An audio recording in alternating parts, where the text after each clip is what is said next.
Ready start.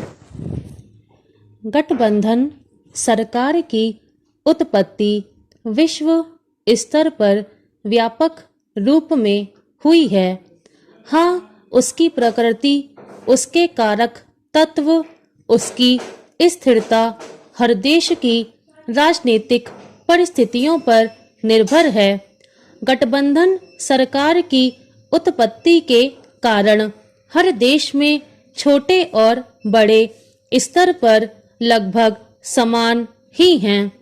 जब किसी देश में जनता को ऐसा लगता है कि बहुमत पर आधारित शासन प्रणाली उनके लिए अच्छी नहीं है या एक ही राजनीतिक दल उनके हित के लिए कार्य नहीं कर रहा है, उत्तरदायित्व का निर्वाह ठीक ढंग से नहीं कर रहा है, तब वह विकल्प को तलाशने लगती है।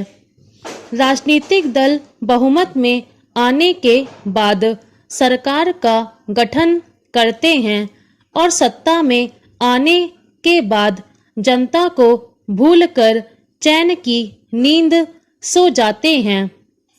उन्हें यह सुध भी नहीं रहती कि चुनाव के दौरान हमने जनता से कुछ वायदे भी किए थे।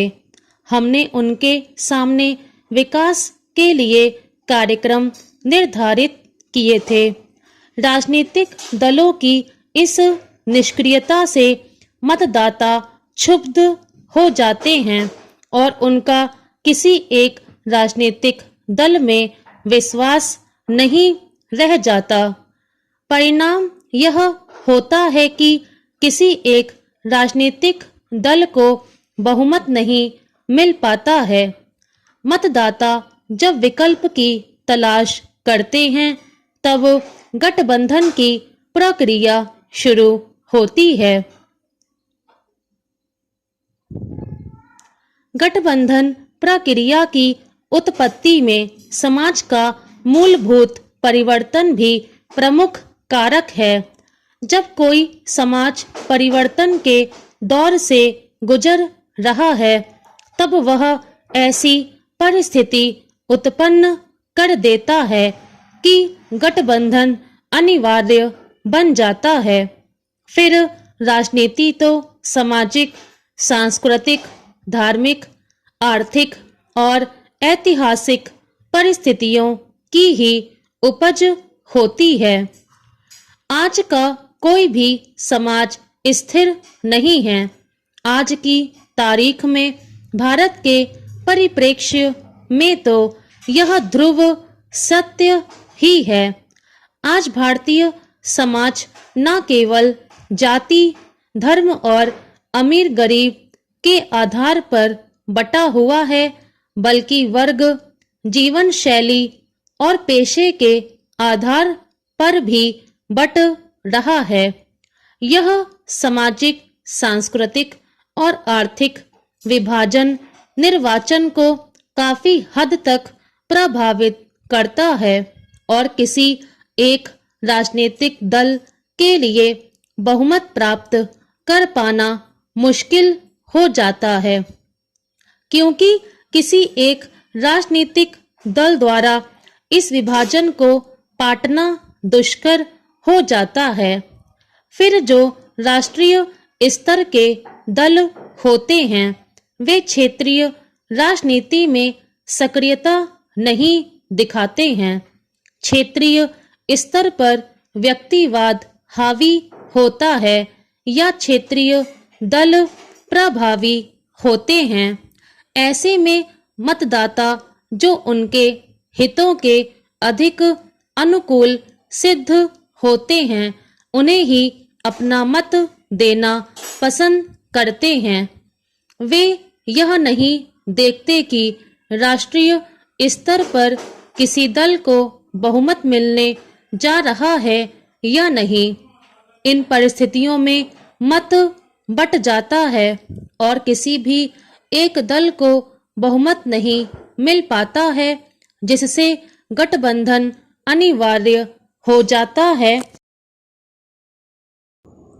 सभापति महोदय महान शिवाजी के समय से प्रायः 300 वर्ष से पूना भारत का एक महत्वपूर्ण नगर रहा है।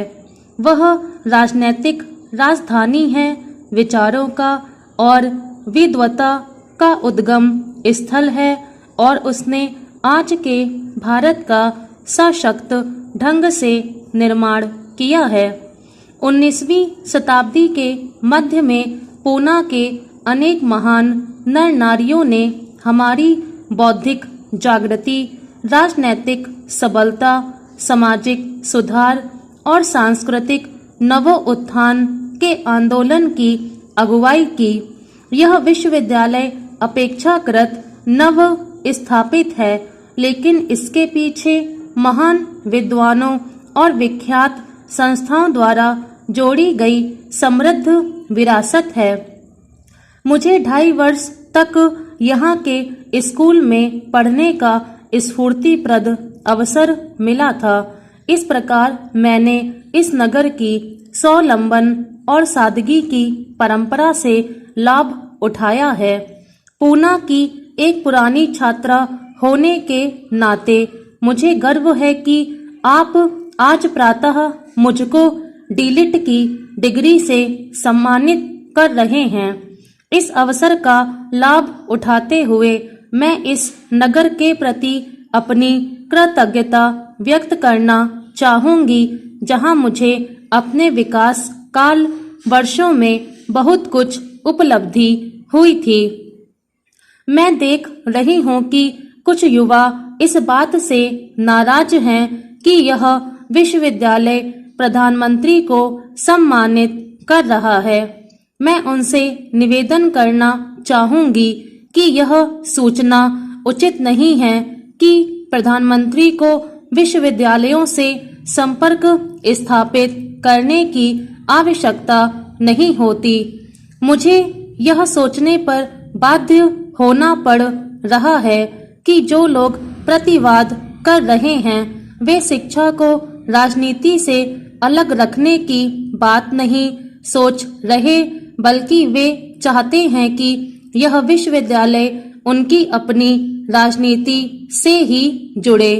मुझे यहाँ बुलाया गया, इसे मैं अपना व्यक्तिगत सम्मान न मानकर यह मानती हूँ कि यह कार्य जगत और विचार जगत के बीच जो संबंध स्थापित होना चाहिए उसकी स्वीकृति है। जब ये संबंध सुदृढ़ होते हैं तभी समाज की नींव ठोस बनती है। सुदृढ़ संबंध से मेरा तात्पर्य यह नहीं है कि विश्वविद्यालयों को शासकीय अधीनता में रहना चाहिए। सरकारें प्रायः ऐसे व्यक्तियों की तलाश में रहती हैं जो सुरक्षित माने जा सके और ऐसे विचारों की खोज करती हैं जो सुविधाजनक हों। वे देश और काल की लघु परिधियों विचारों की काम में करती हैं।